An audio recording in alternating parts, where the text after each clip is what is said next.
धर्मराज, ये क्या है सब? मामा श्री, अगली चाल। अभी तो खेल प्रारंभ हुआ है गांधार राज। विराजिए।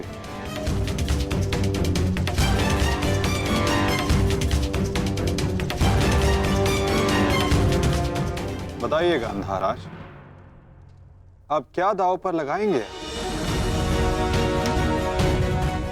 इनके मुख में 4 सोने के दांत हैं माधव, उन्हें लगाते हैं दांव पर। नहीं नहीं नहीं,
चासर की विजय के पश्चात बहुत हंसी आ रही थी ना मामाश्री, अब दिखाइए अपनी तन पंक्तियां, दिखाओ।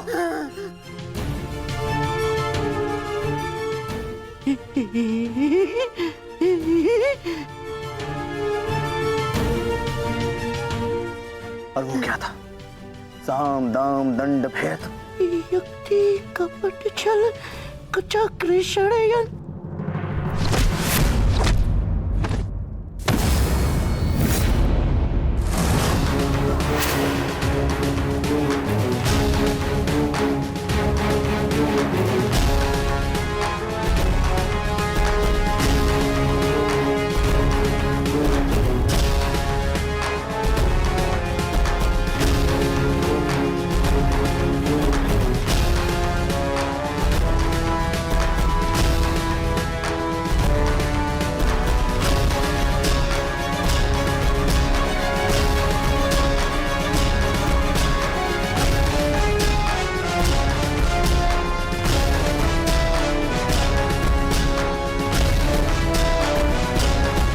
आनंद नहीं आया मामा श्री, आपके कलुषित रक्त से सना स्वर्ण भी हमें नहीं चाहिए। कुछ और दाव पे लगाते हैं। आपका दाहिना हाथ कैसा रहेगा मामा श्री?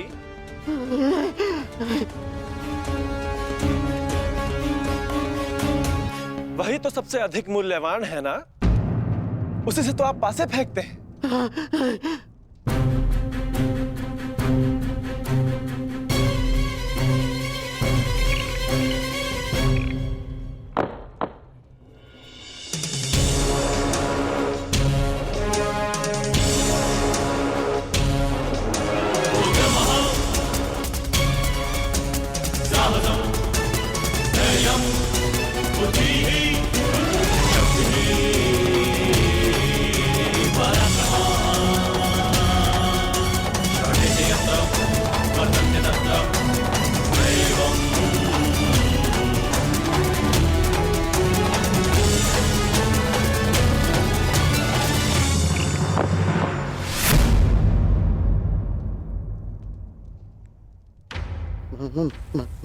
माधव, मुझसे मुझसे भूल हो गई। मैं ये चाल पुनः चलना चाहता हूँ। जैसी आपकी इच्छा गांधार राज, अवश्य पुनः अपनी चाल चलिए।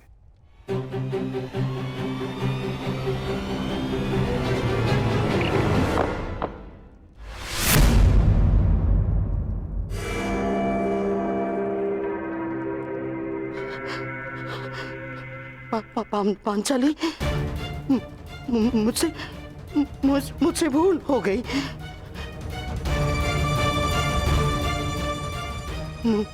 मुझे क्षमा कर दो, मुझे क्षमा कर दो पांचाली। जो आप हार चुके हैं, पहले उसका मूल्य तो चुकाइए मामाश्री।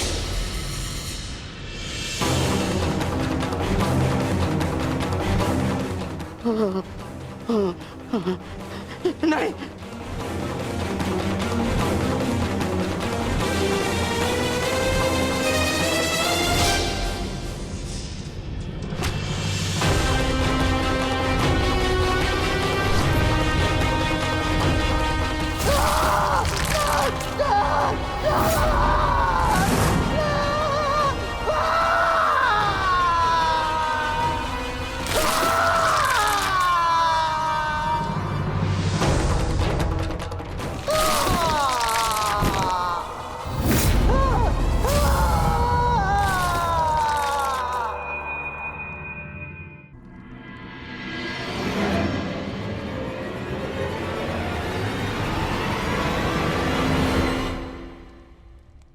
अगली चाल चलते हैं केशव।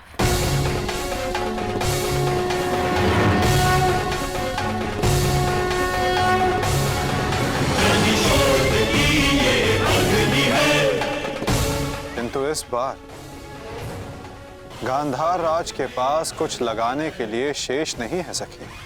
उनका बायां हाथ माधव, वही हाथ जिससे उन्होंने अभिमन्यु की पीठ पर तलवार भोंकी थी।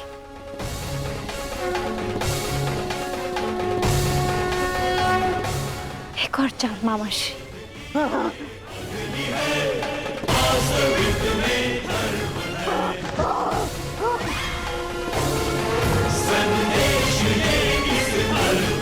पासे फेंको पांचाली।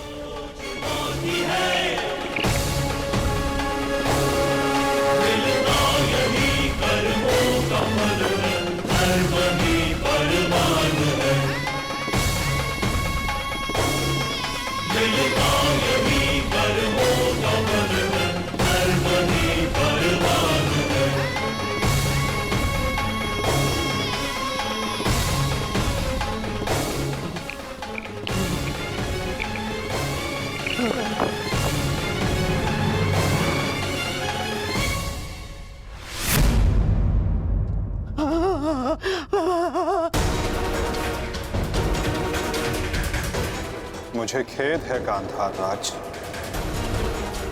आप अपने वो हाथ हार गए जिनसे आपने महाभारत का युद्ध रचा था।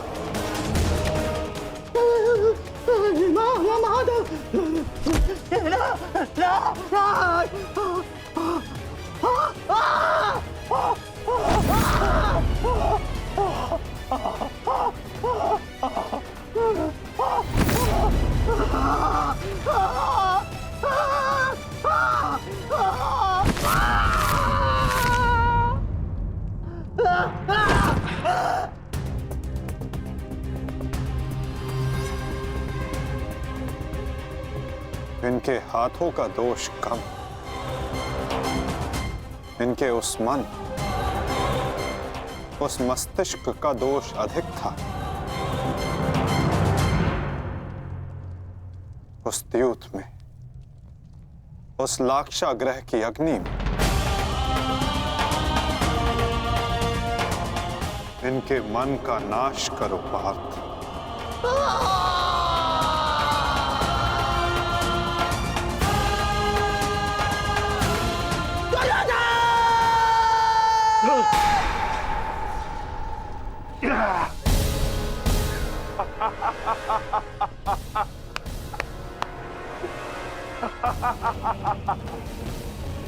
जाओ दुर्योधन जाओ, जाओ, तुम्हें जाने की अनुमति है।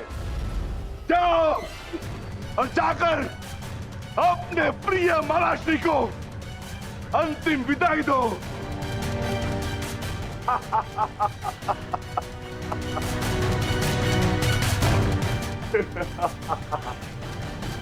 नहीं, नहीं, नहीं।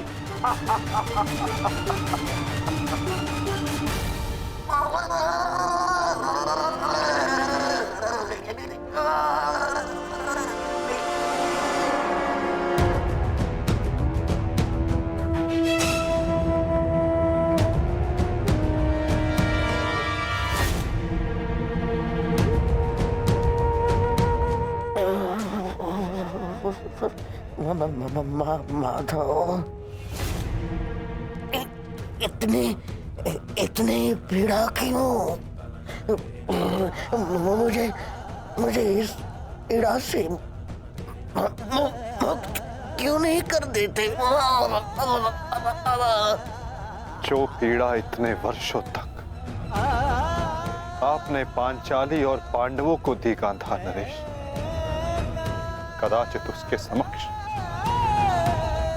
आपकी ये पीड़ा कुछ भी नहीं। जो बोओगे वही काटोगे, यही नियति है।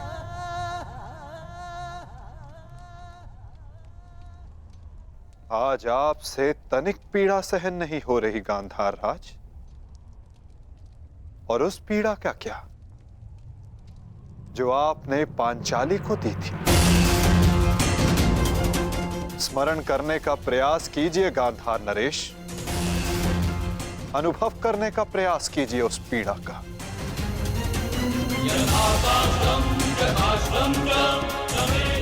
उस भरी सभा में पांचाली के वस्त्रहीन शरीर पर पुरुषों की दृष्टि कांटे बनकर चुभ रही थी।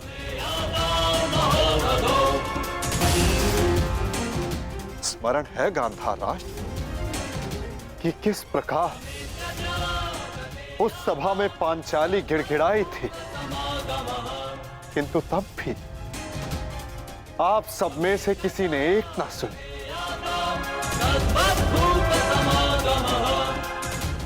और अब आप चाहते हैं कि हम आपका निवेदन स्वीकार करें गांधार राज। आप वो अधिकार खो चुके हैं।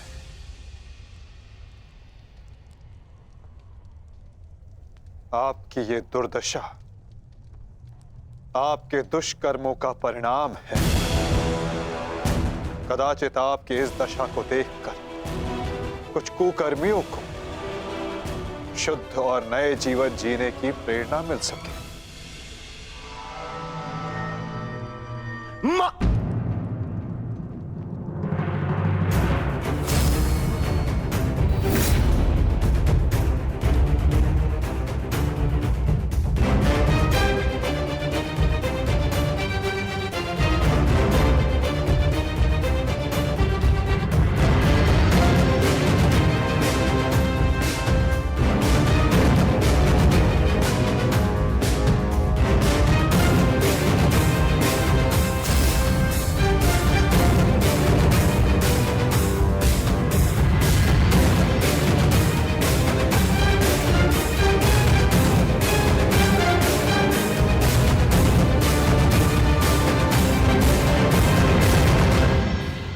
तुम्हारी प्रतीक्षा करेंगे अनुज।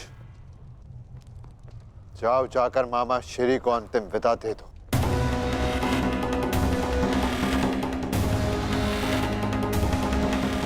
नहीं, नहीं,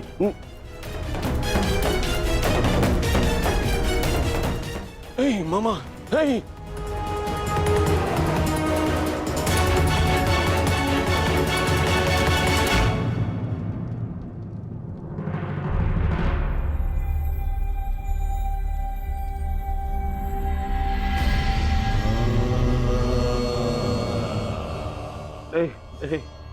नहीं, नहीं, नहीं, नहीं।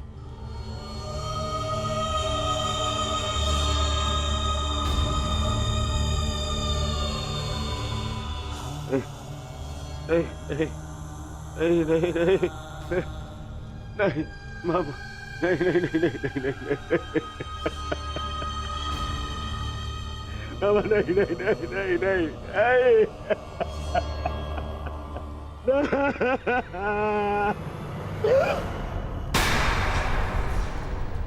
मामा मामा मामा मामा ये क्या हो गया? मैंने अपने प्राण नहीं त्यागे हैं अभी तक। कहाँ थे तुम? मैं यही था मामा, मैं यही था। ये क्या दुर्दशा कर दी है पांडवों ने? मुझे क्षमा कर दो दुर्योधन। मेरा साथ केवल यही तक का था, परंतु मैं प्रसन्न हूँ क्योंकि एक योद्धा ना होते हुए भी एक योद्धा की मृत्यु मिली मुझे। धन्यवाद दुर्योधन। कहीं नहीं जा रहे हैं आप। मैं आपको लेके चलूंगा, कुछ नहीं होगा आपको। ना कहीं नहीं जा रहे। उठिए उठिए उठिए मामा, उठिए उठिए, जाने दो आपको। नहीं नहीं नहीं, अरे मामा मामा मामा, आप ठीक तो है? क्या हो गया मामा? मामा मैं आपकी चिकित्सा कराऊंगा मामा। इसको निकालो, इसको। नहीं नहीं नहीं नहीं नहीं नहीं नहीं, मामा मामा मामा मामा नहीं, मामा नहीं नहीं नहीं मामा। अब कोई लाभ नहीं। नहीं नहीं नहीं। हर मनुष्य का अपना एक विशेष बल होता है। यदि उस बल ने उसका साथ छोड़ दिया तो समझो उसका अंत निश्चित। नहीं मामा, मामा नहीं मामा। जैसे अंगराज का बल तो उसका कवच और कुंडल, जैसे मेरा बल था मेरे पास से।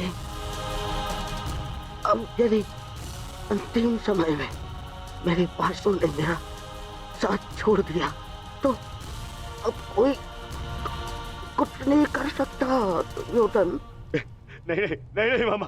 अरे ये जिस गांधार नरेश की नीति से सारा भारतवर्ष कांपता है, इतनी निर्दयता से उसको मारा इन पांडवों ने।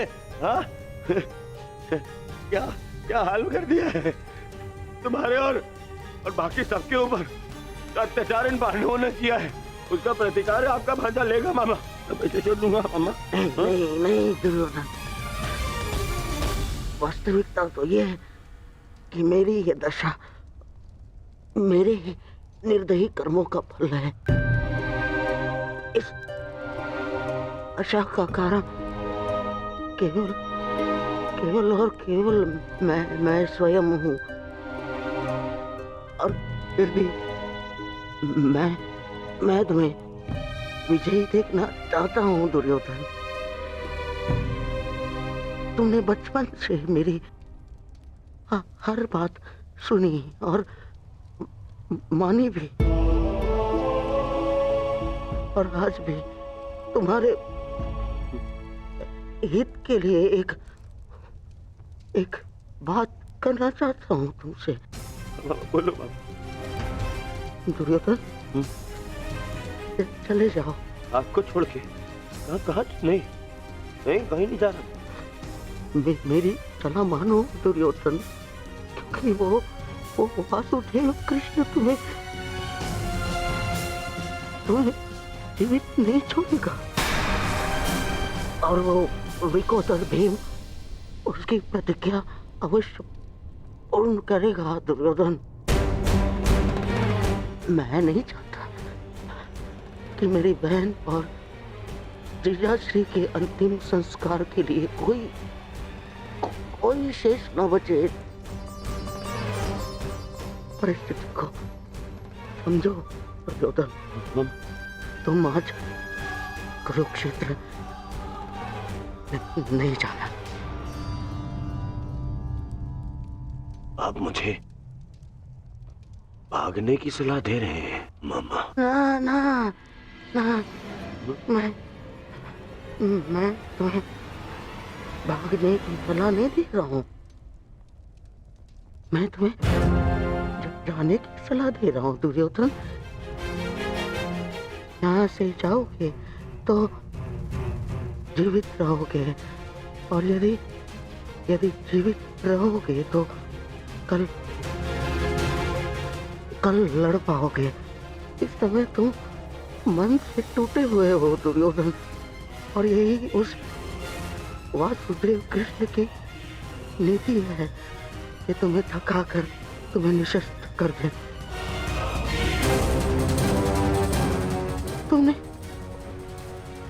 तुमने सोचा नहीं कि कैसे पांडव एक एक करके अलग तुमसे युद्ध कर रहे थे ताकि तुम थक जाओ। ये उस वासुदेव कृष्ण की नीति है तुम्हें परास्त करने की। वो अवश्य कोई चाल चल रहा होगा। यहाँ पास में एक सरोवर है दुर्योधन, उसके तल में एक कुआं है जहाँ सरलता से छिपा जा सकता है। वहां जाओ, विश्राम करो और अपनी शक्ति पुनः अर्जित करो। मेरी बात मानो। तुम्हें मेरी सौगंध। सरोवर में जाओ, अपने मामा की अंतिम इच्छा का पालन करोगे ना? अपने मामा की अंतिम आज्ञा का पालन? हाँ मामा, मैं आपकी अंतिम इच्छा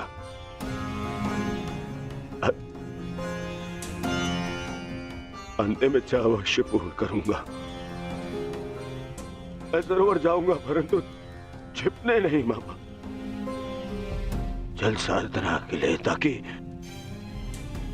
ताकि उन पांडवों से मैं आप पर और बाकी सब पर किए अत्याचार का प्रतिकार ले सकूं। मामा, मैं इस युद्ध को समाप्त अवश्य करूंगा। आपका ये भांजा इस युद्ध को समाप्त करेगा। प्रसन्न रहो।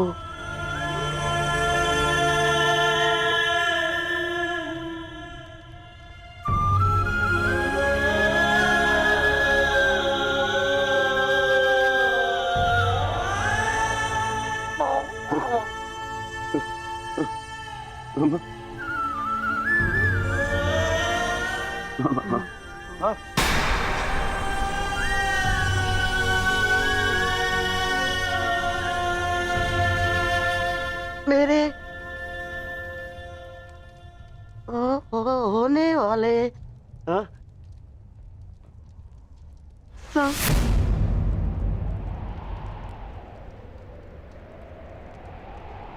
सम्राट, मामा, मेरे होने वाले सम्राट पूरा तो बोलो। मामा,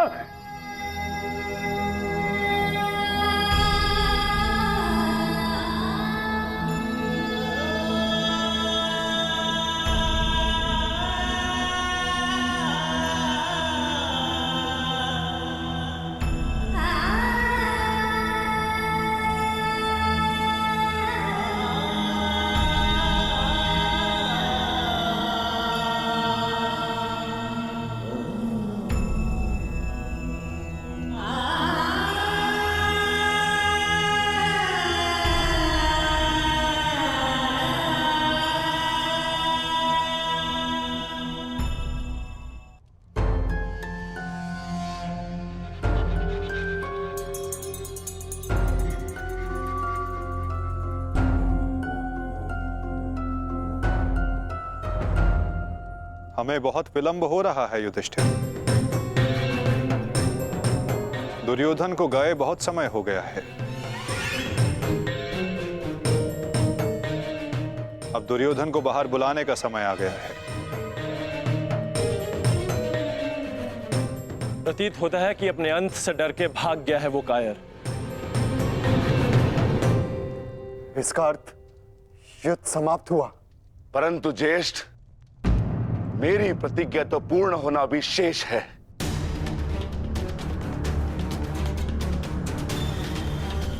यदि दुर्योधन युद्ध नहीं चाहता तो फिर क्यों युद्ध किया जाए? माता गांधारी का एक पुत्र जीवित रहा तो इसमें समस्या कैसी? समस्या है ज्येष्ठ। माधव ने भी कहा ना कि कांटों के वृक्ष का यदि संपूर्ण नाश ना किया जाए तो फिर से पनप जाता है। उसी भांति यदि अधर्म का संपूर्ण नाश ना किया जाए तो धर्म स्थापना पर संकट होगा।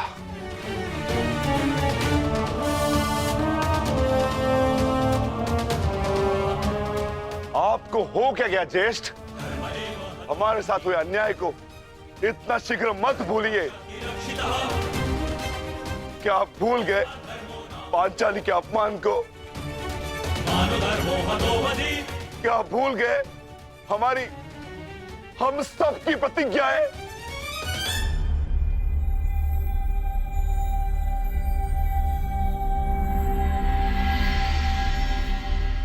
सब स्मरण है मुझे अनुज, सब स्मरण है।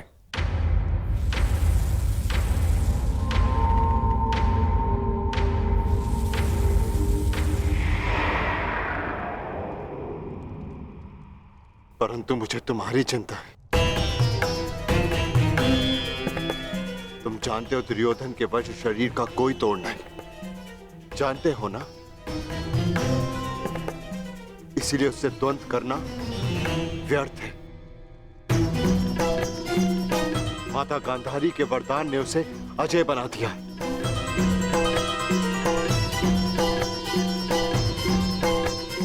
यदि तुम्हें कुछ हो गया तो मैं स्वयं को कभी क्षमा नहीं कर पाऊंगा अनुज। जानता हूं ज्येष्ठ, मैं सब कुछ जानता हूं, परंतु मुझे उसकी चिंता नहीं। धर्म स्थापना पर निकले हैं तो बलिदान देना होगा।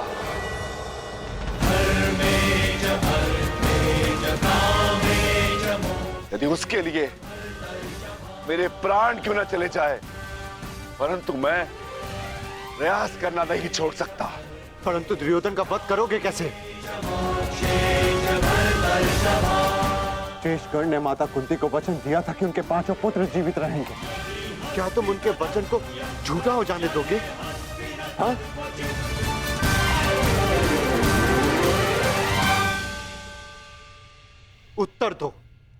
उत्तर दो भीम, कैसे परास्त करोगे दुर्योधन को? जोड़ पर से प्रत्येक वस्तु दुर्बल होती है धर्मराज। दुर्योधन की जंघा और उसकी कमर का जोड़ अभी भी मानविक है।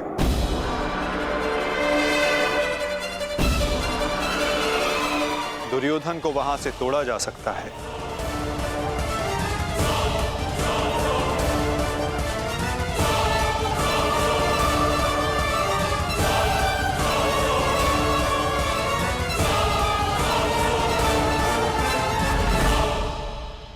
परंतु यह अधर्म होगा माधव।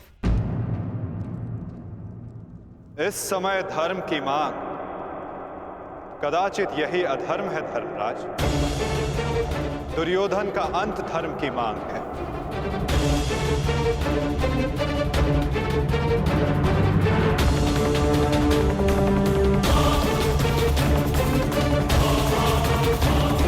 वचन दिया था कि उनके 5 पुत्र जीवित रहेंगे।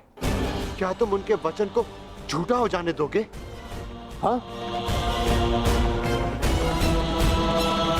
उत्तर दो भीम, कैसे परास्त करोगे दुर्योधन को?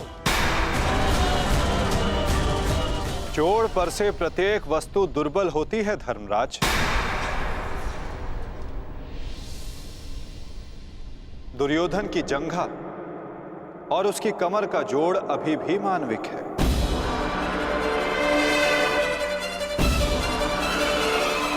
दुर्योधन को वहां से तोड़ा जा सकता है।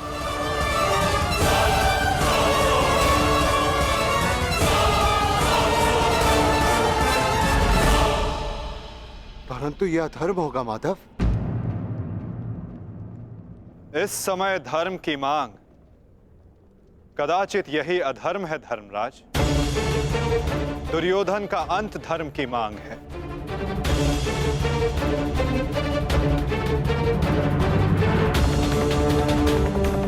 परंतु माधव, युद्ध के लिए दुर्योधन का प्रस्तुत होना भी आवश्यक है।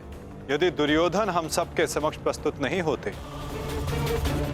तो हमें दुर्योधन के समक्ष प्रस्तुत हो जाना चाहिए।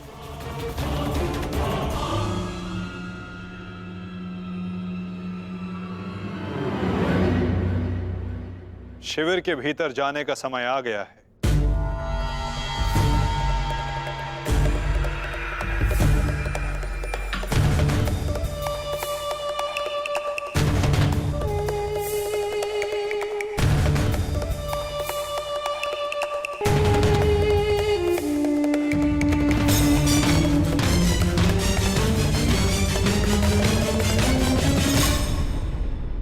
याद तो कोई भी नहीं है। मैं भी दूसरे कक्ष में जाकर देखता हूँ। मैं भी तुम्हारे साथ चलता हूँ नकुल। मैं उस ओर देखता हूं।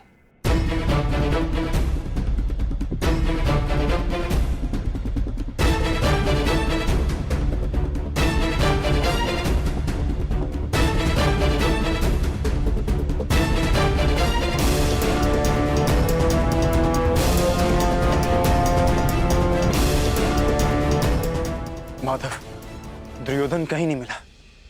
अब हम क्या करें? रक्त और पाप अपने चिन्ह छोड़ ही जाते हैं पार्थ। और यदि रक्त एक पापी का हो तो वो कभी नहीं छिपते।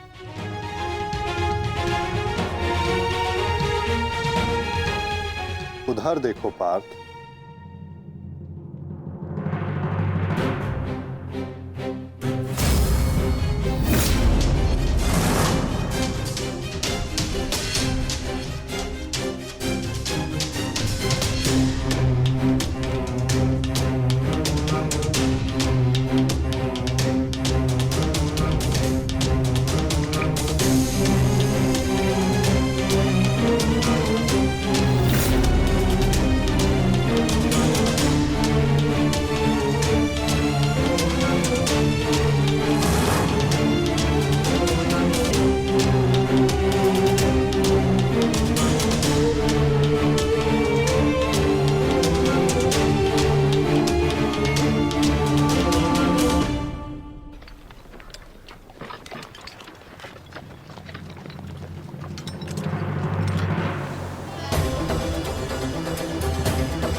तो दुर्योधन इस सरोवर में छिपा है।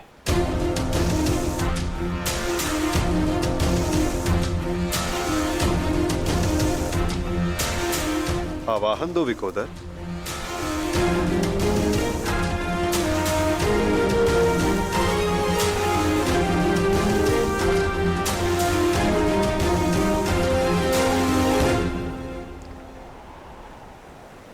दुर्योधन, मैं जानता हूं तुम यहीं छिपे हो। बाहर निकलो कायर और युद्ध करो मुझसे। सुन रहे हो ना कायर? सामने आओ। क्या इस प्रकार मेरा सामना करोगे? बाहर निकलो और बंद करो मुझसे।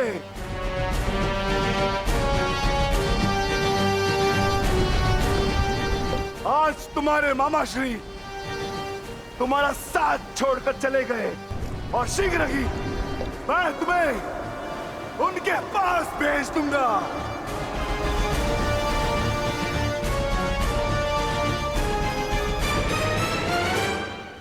अरे वज्र का शरीर लेकर भी भयभीत हो दुर्योधन। महारथी कर्ण को अपना मित्र कहते हैं ना, किंतु आज यदि कर्ण तुम्हें इस दशा में देख लेते तो उन्हें भान हो जाता कि उनका मित्र एक शूरवीर योद्धा नहीं, बस एक कायर है। और उन्हें लज्जा आएगी उस क्षण पर जिस क्षण उन्होंने तुम्हारा साथ देने का निर्णय किया।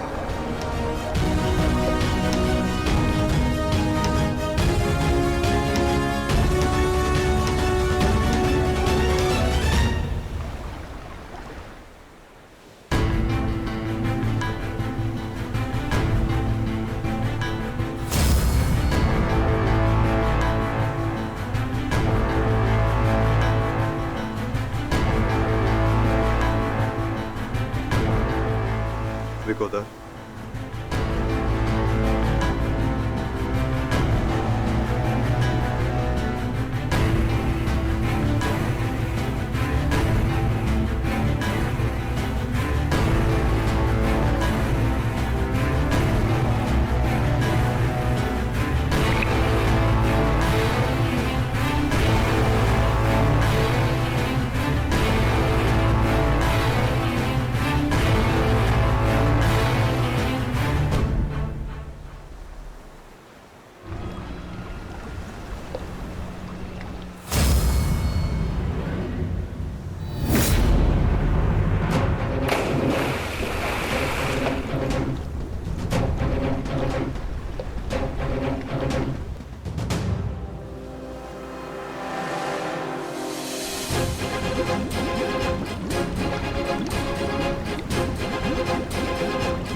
तुम तो अपने मामा से भी बड़े कायर निकले दुर्योधन।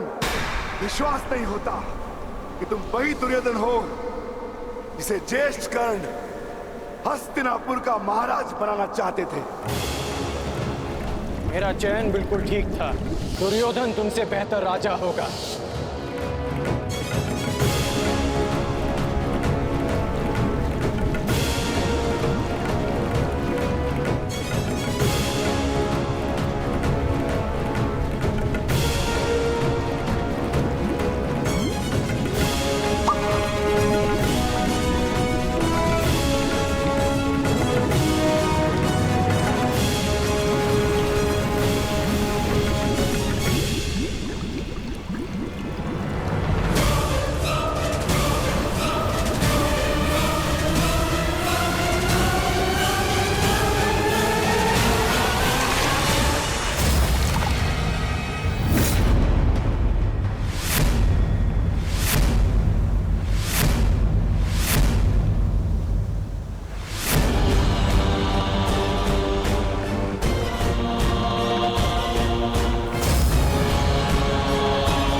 दुर्योधन आओ,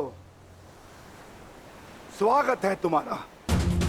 एक क्षण के लिए ऐसा लगा कि तुम इसी भांति सदैव छिपे रहोगे।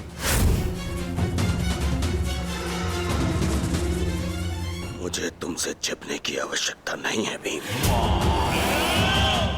क्योंकि मेरा शरीर वज्र का है। स्मरण है ना, कुछ समय पूर्व क्या दुर्दशा की थी मैंने तुम्हारी? स्मरण है?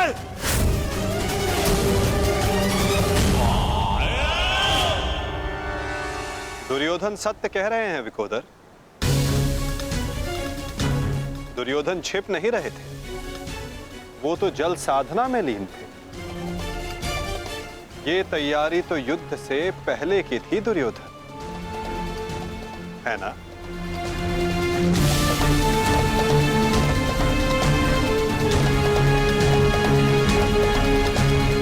अद्भुत। एक बार फिर तुमने मुझे चौंका दिया। हाँ, मैं जल साधना कर रहा था जो मेरे गुरु बलराम ने मुझे सिखाया है।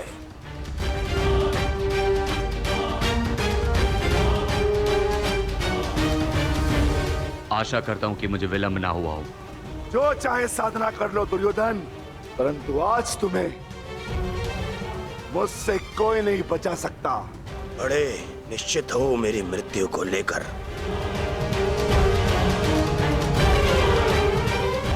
आज क्या कोई नया छल लाए हो मेरे लिए?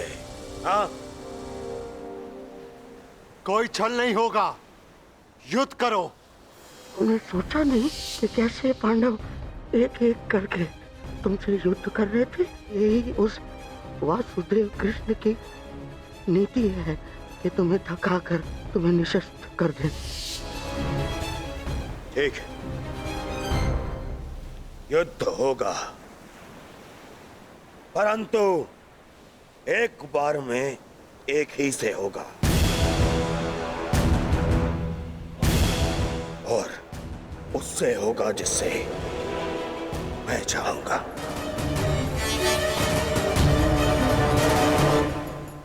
स्वीकार है।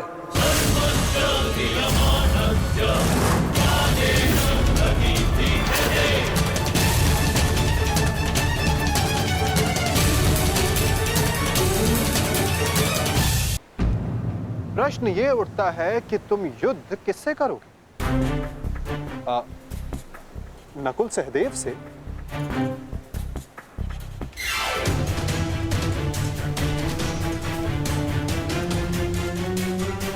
हाँ, उचित है। नकुल तुमसे दुर्बल है, तो उसको परास्त करना तुम्हारे लिए सरल होगा। और सहदेव ने तो तुम्हारे मामा श्री का वध करके अपनी प्रतिज्ञा पूर्ण की है ना? किंतु ये चुनाव करने से पूर्व एक बात सदा स्मरण रखना दुर्योधन, कि नकुल सहदेव का एक प्रहार तुम्हारे 100 प्रहारों से अधिक स्मरणीय होगा, और नकुल सहदेव को तुमसे कहीं अधिक सम्मान मिलेगा। हाँ, कदाचित इस द्वंद्व में, इस महाभारत में तुम भले ही विजयी हो जाओ, किंतु सदा के लिए तुम अपना मान, सम्मान और यश खो बैठोगे दुर्योधन।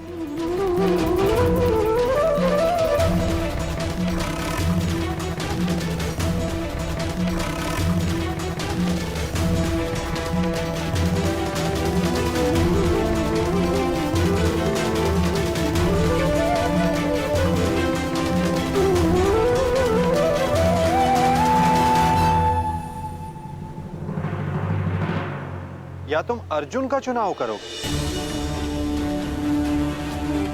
जिसने तुम्हारे मित्र का वध किया। किंतु फिर प्रश्न ये उठता है कि तुम धनुर्युद्ध चुनते हो या गदा युद्ध। यदि तुमने धनुर्युद्ध चुना तो तुम अर्जुन के समक्ष क्षण भर के लिए नहीं टिक पाओगे।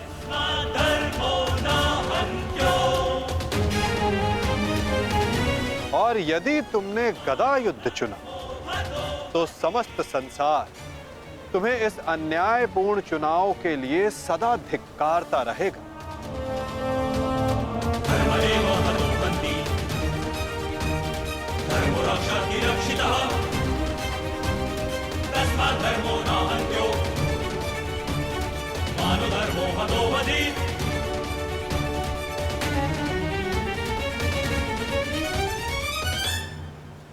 हाँ, युधिष्ठिर को द्वंद्व के लिए ललकारना ये अवश्य बुद्धिमानी हो,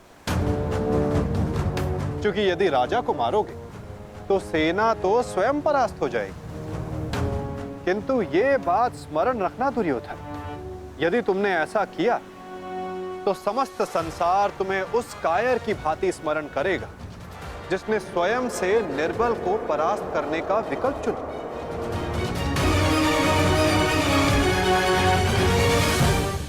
अब चुनाव तुम्हारा है दुर्योधन।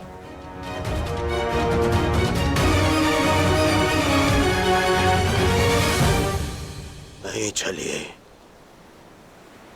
ये फिर तुम्हारा कोई छल है। मेरा चुनाव केवल वो होगा जिसकी मृत्यु मेरे 99 भाइयों के लिए श्रद्धांजलि होगी। परिणाम चाहे जो भी हो, दुर्योधन केवल एक महान योद्धा के रूप में जाना और पहचाना जाएगा।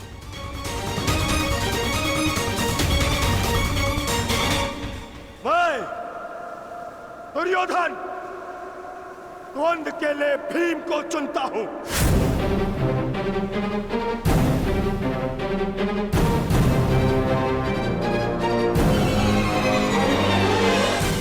और इसे मारने के पश्चात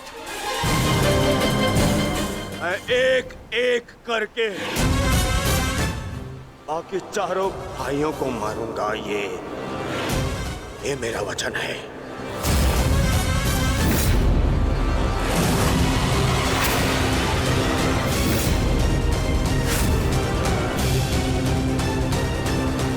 तो प्रतीक्षा किस बात की है दुर्योधन? अब समय ही बताएगा कि तुम मुझे मारकर अपने 99 भाइयों को श्रद्धांजलि दोगे या मैं तुम्हें उनके पास पहुंचा दूंगा।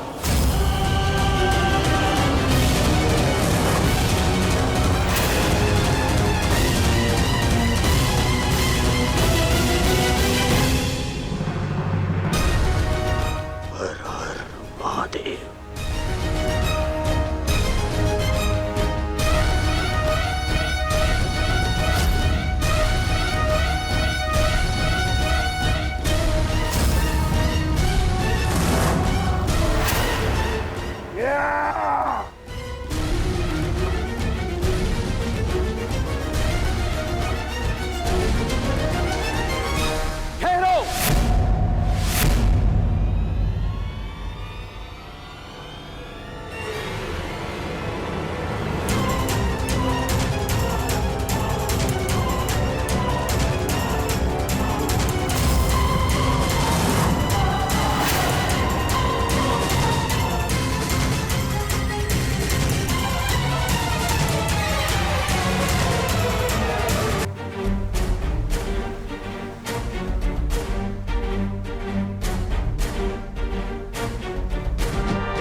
प्रणिपात दाऊ।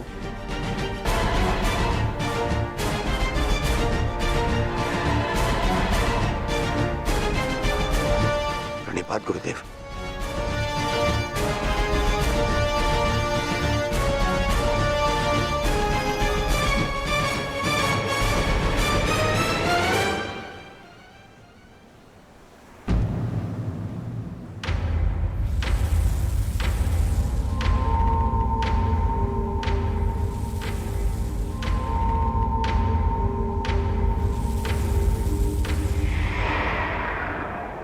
अक्षणी सेना का विनाश हो चुका है कान्हा।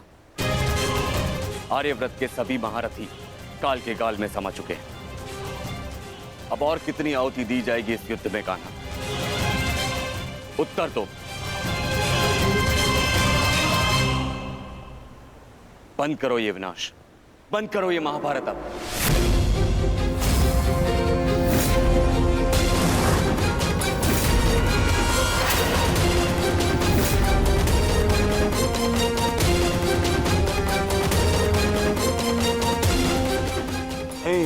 गुरुदेव।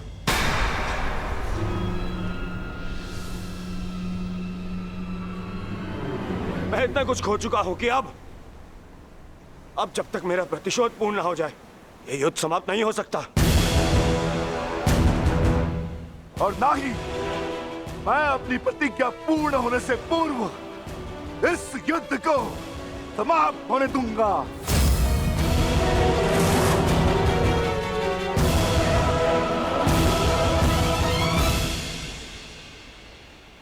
तुमने जो प्रतिज्ञा दुर्योधन के लिए ली है, अब उसका पूर्ण होना असंभव है।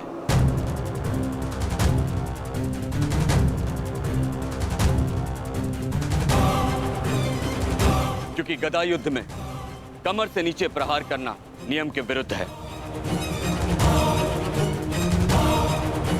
और तुमने प्रतिज्ञा ली है दुर्योधन की जंगा तोड़ने की।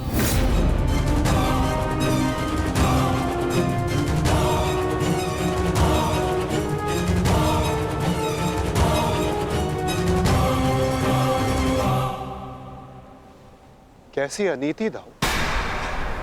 महामहिम भीष्म के बाणों की शैया पर जाने के पश्चात इस युद्ध में कोई नीति शेष नहीं रही दाऊ।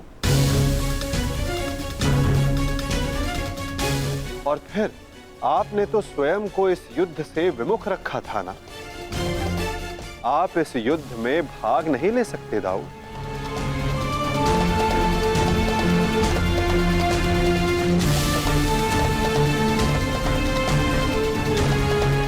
ये युद्ध धर्म स्थापना के लिए है दाऊ। मैं यही तो देखने आया हूं कान्हा कि इस धर्म स्थापना की युद्ध में कोई अधर्म ना हो।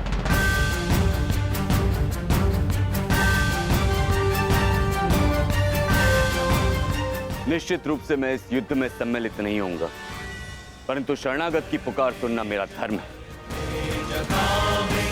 मैं नहीं चाहता कि कल को संसार ये कहे कि यदुवंश के कान्हा के होते हुए अधर्म हुआ।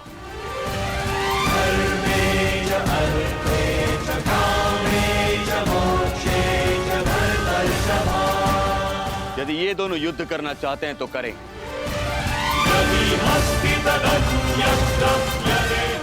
इस युद्ध का निर्णायक मैं बनूंगा।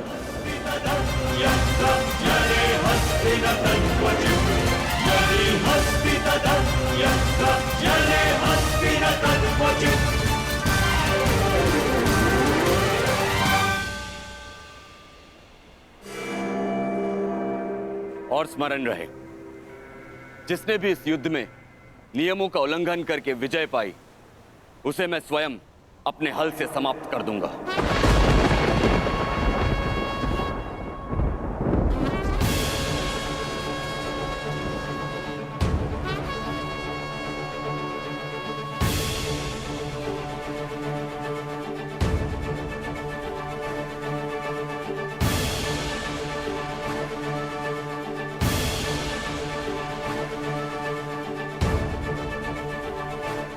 नियम वही होंगे जो गदा युद्ध में लागू होते हैं।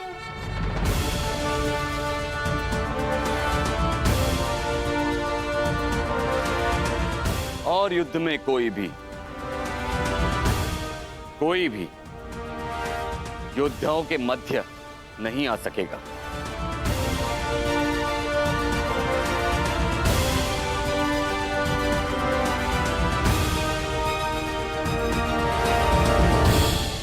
इस द्वंद्व का विजेता इस युद्ध का विजेता माना जाएगा।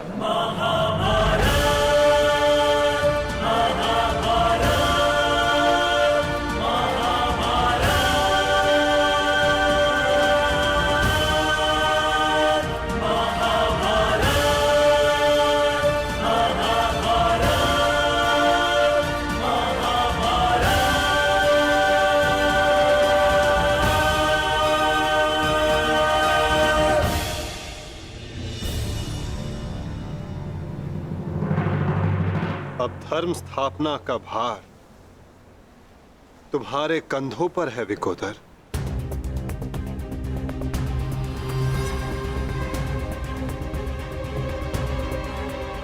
यदि मेरे कंधों पर कोई भार है तो केवल मेरी प्रतिज्ञा का, जिसे मैं अवश्य पूर्ण करूंगा।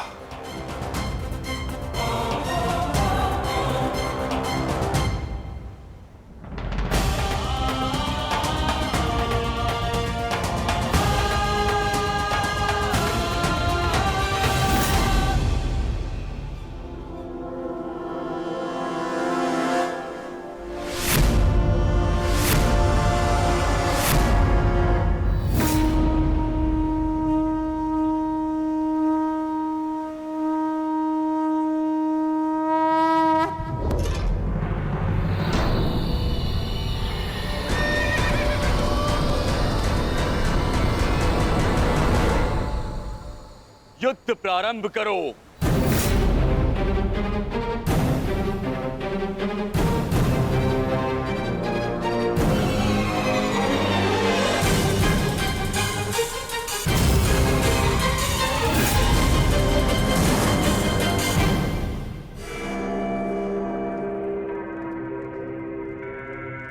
अब विजय और पराजय इस द्वंद्व पर निर्भर करेगी महाराज।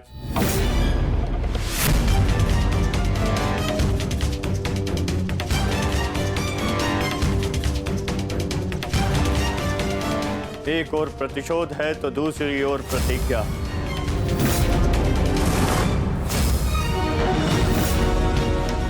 गुरुकुल के दो सर्वश्रेष्ठ गदाधारी आज एक दूसरे के विरुद्ध खड़े हैं महाराज, और महाबली बलराम निर्णायक है महाराज। मुझे इस बात में कभी भी संदेह नहीं था संजय कि मेरा पुत्र भीम से श्रेष्ठ गदाधारी है। मुझे पूर्ण विश्वास है कि मेरा पुत्र भीम को अवश्य परास्त करेगा।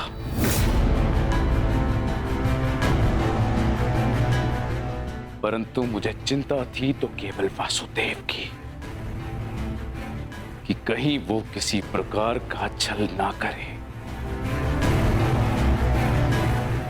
परंतु अब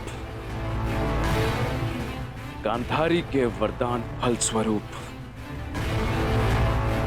न भीम दुर्योधन का कुछ बिगाड़ पाएगा, और हलधर बलराम के मध्य में उपस्थित होने के कारण वासुदेव भी हमारे पुत्र के साथ कोई छल नहीं कर पाएंगे। हस्तिनापुर में उत्सव की तैयारी करो। मेरा पुत्र इस संसार का सबसे बड़ा युद्ध जीत कर आने वाला है।